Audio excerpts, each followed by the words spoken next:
좋은 시간 마련해 주셔서 감사합니다. 네. 오늘 이제 미스터 정의, 미스터 저스티스님하고 풍 박사가 다시 이야기를 이어가겠습니다. 네. 지금 오늘 얘기하고 싶은 건 다른 건 아니고, 대한민국의 핵무장에 대한 얘기를 한번 풀까 해요. 그러니까 여러분들은 아마 모르겠지만, 우리들이 어느 정도 밝혀낸 게 있어요. 예. 사실 이걸 막으려고 사보타지도 있었고, 이제 그 사보타지 현장에 제가 아주 현장은 아니고 근처에 있었기 때문에 정황을 좀 잘 알거든요.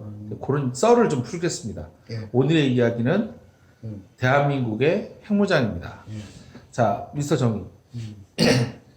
미스터 정의 씨, 관련해서 한번 알고 있는 이야기를 좀 풀어보시죠. 자, 일단 핵무장은 이제 표면적인 이것만 일단 얘기해보죠. 핵무장 관련해서 일단 일단 이제 우리나라가 핵무장할 수 있는 능력을 있냐, 그게 사실 제일 중요하지 않습니까? 네. 이거는 뭐 거의 100% 주변에 알만한 사람, 웬만한 생각 있는 사람은 내신 외신을 다 통틀어서 우리나라는 이미 핵무장할 수 있는 능력은 차고 넘친다는 거예요.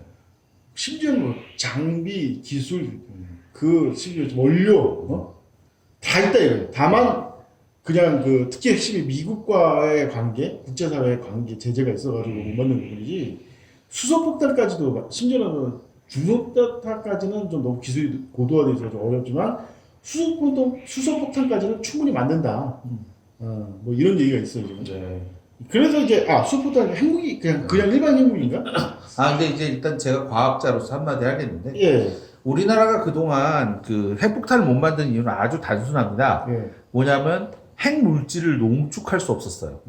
그러니까 핵물질 농축 자체를 엄청나게 감시를 받아왔습니다. 예. 핵폭탄을 만들려면 일반 핵무기로는 핵폭탄이 안 되고요. 핵물질 자체를 일정 수준의 무게까지 핵 처리를 통해 핵 농축을 해야 원자탄이 됩니다. 그래서 우리나라에게 근본적으로 이 농축 기술을 넘겨주지 않고, 농축 기술이 있더라도 핵 농축 자체를 막았기 때문에 사실은 핵폭탄을 못 만들게 되었다는 거죠. 그런데 예. 새로운 기술이 개발되었다. 이게 이제 우리나라 이미 이제 제가 생각하고 있는 건, 대한민국은 이미 핵을 보유했다라고 전 개인적으로 생각합니다. 뉴스 기사를 보면 재미난 기사들이 많아요. 우리가 만든 현무에 대해서 핵폭탄급 위력을 가진 무기라고 신문 기사에 표현합니다. 대놓고 핵무기라고는 못하고 핵무기급 하면서 이제 질량폭탄 막 그런 얘기를 해요. 무슨 얘기냐면 엄청난 질량을 실어서 나눌 수 있기 때문에 걔를 대기권까지 올렸다가 어마어마한 속도로 가속해서 때려 박으면 그 위력이 핵폭탄과 같다라고 설명을 하는 겁니다. 근데 사실은 이것이 핵폭탄입니다. 예. 무슨 얘기냐? 전에 핵 농축을 못한다 그랬죠. 예. 핵 농축 물질을 못 만들어서 핵폭탄을 못 만들어 그랬죠. 예. 이게 무게가 2톤만 넘어가면 우주에서 떨어지는 그 엄청난 압력으로 자연스럽게 핵 우라늄 농축을 할 수 있다고 합니다. 그러니까 즉 무슨 얘기냐면 핵 물질을 실어서 우주로 쏘아 올려요. 근데 잘 아다시피 이번에 새로 만든 현무가 실을 수 있는 최대 무게가 4톤이기 때문에 2톤의 핵물질을 싣습니다. 그리고 관련 그 장비를 2톤을 더 실어요. 그래서 공중을 띄웠다가 떨어뜨리면 그 엄청난 압력에 의해서 자연스럽게 2톤의 핵물질이 농축이 돼서 핵폭발을 일으킬 수 있는 핵물질이 됩니다. 예. 이 상태에서 땅에 쳐박으면 핵폭발이 일어나는 겁니다. 그래서 사실은 이 현무포 무려 4톤을 실을 수 있는 초음속 그러니까 대륙간 탄도미사일에 해당하는 현무포를 개발했을 때 우리는 이미 핵폭탄을 가지고 있다라고 설명할 수 있는 거예요. 근데 대놓고 우리가 핵폭탄 가지고 있다 그러면 여러 가지 핵제재가 들어오기 때문에 신문기사라든지 국방부 발표는 핵폭탄급 위력을 가진 미사일이라고 애써 애둘러 표현하고 있는 겁니다. 사실 그게 일단 일반 물리학자 사이에서는 이미 다 알고 있는 상식적인 부분이잖아요. 예, 맞아요. 그래서 사실은 뭐 사실 이 과학계에서는 이미 다 알고 있고 뭐 과학자가 다 알고 있으면 뭐 사실 시사하는 기자들이나 이런 정치가들도 다 알고 있지만은 그냥 다 쉬쉬하는 분입니다. 심지어는 그렇죠. 외국조차 쉬쉬하는 분입니다. 네. 지금 그런 상황이죠. 사실 그에 관해서 재미난 게 원래 처음에 현무포가 성공했을 때 사람들이 탄도 중에 4톤으로 표기가 돼 있었는데 어느 순간 3도 중에 2톤으로 바뀌는 거예요. 어느 순간. 그래서 이것도 다 뭔가 그런 좀 그런 게 아닌가. 네. 특히 이 부분에 있어서 미국이나 일본에서 네. 뭐라고 제재를 가할 수 있지 않을까라는 생각도 좀 들었는데 네. 생각해보면 이걸 제재할 거리가 없다는 거죠. 지금. 아, 무게만 네. 일반 탄도에 비해서 훨씬 무거운 거니까 네. 속도가 더 빠르고 네. 그러니까 뭐 제재한다고 해서 무슨 기준으로 어떻게 제재? 아예 미사일 만들지 말라고 하서 뭐. 그렇죠. 탄두 중량을 애초에 아예 처음부터 완전히 그거만큼 제재를 했어야 되는데 네. 설마 탄두 중량을 풀어가지고 이런 결과 나올 거라는 건 예상을 못했던 게 아닌가 생각도 들고 그렇죠, 그렇죠. 일단 이거는 정신 세계 현재 만들어진 모든 탄도탄을 통틀어서 가장 탄도 무게가 크다. 그래서 이게 핵물질에서는 인계 질량이 그쵸. 일정 이상의 무게가 필요하다. 네. 이 부분에서 어떻게 보면 한 리미트를 넘어선 거다. 네, 그렇죠. 근데 이제 지금 현재 연구되고 있는 현무 5가 다시 2배인 8톤을 실 수 있는 놈입니다. 그 사정거리 훨씬 길고요. 물론 그 형상이나 이런 거는 보도되지 않았어요. 왜냐하면 이거 자체가 국가기밀이기 때문입니다. 그런데 이제 제가 사실 아다시피 2018년부터 대전에 있는 에트리에서 일했지 않습니까? 네. 그래서 대전을 자주 내려갔는데 전에 그 아마 2019년인가 그때 아마 뉴스가 있었을 거예요. 그 한화 그 공장에서 예. 로켓 연료가 폭발해가지고 예. 여러 사람이 죽고 했다라는 보도가 기억이 날 겁니다.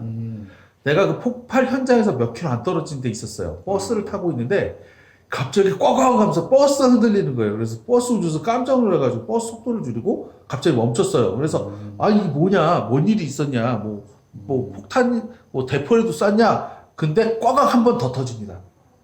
내가 몇 킬로 안 떨어진 현장에서 그걸 실제로 경험을 했어요.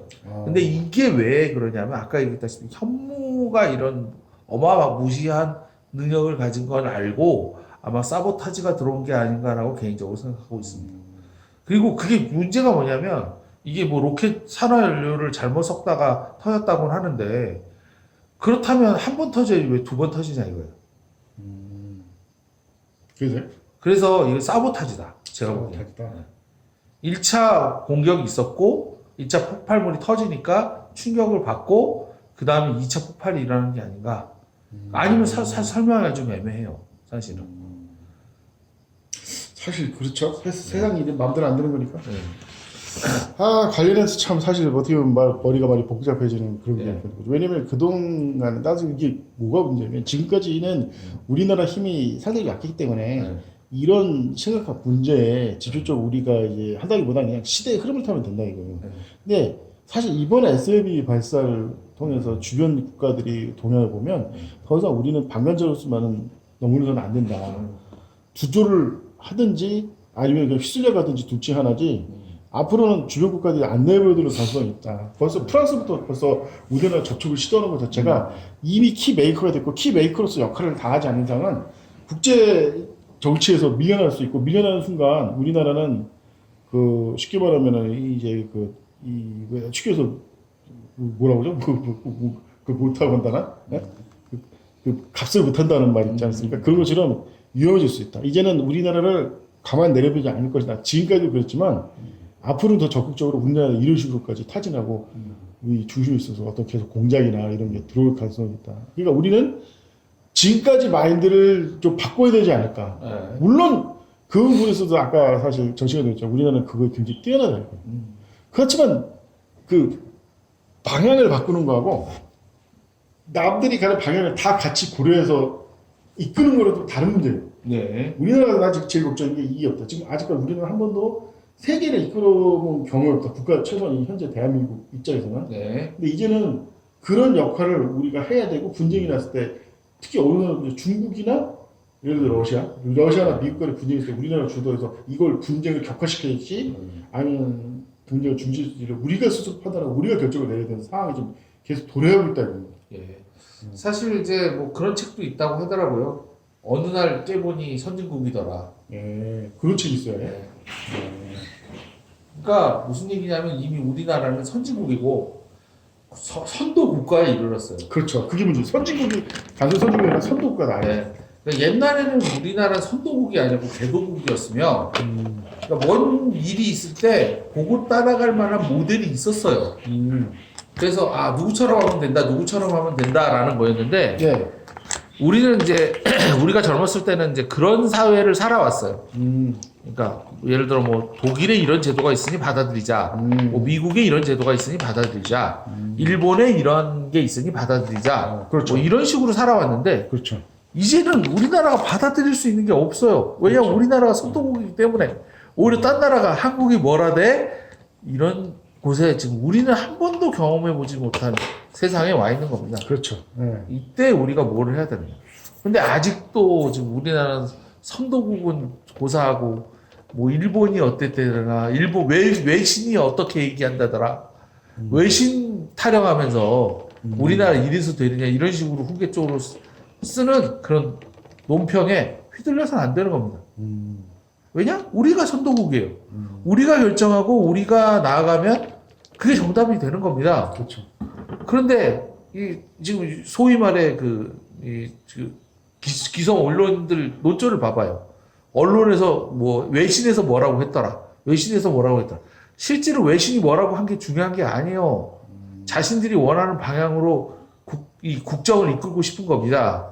근데 그 주도권을 왜 우리가 그들에게 줘야 되죠? 우리가 99%인데? 왜 1%가 말하는 걸 따라가야 되죠?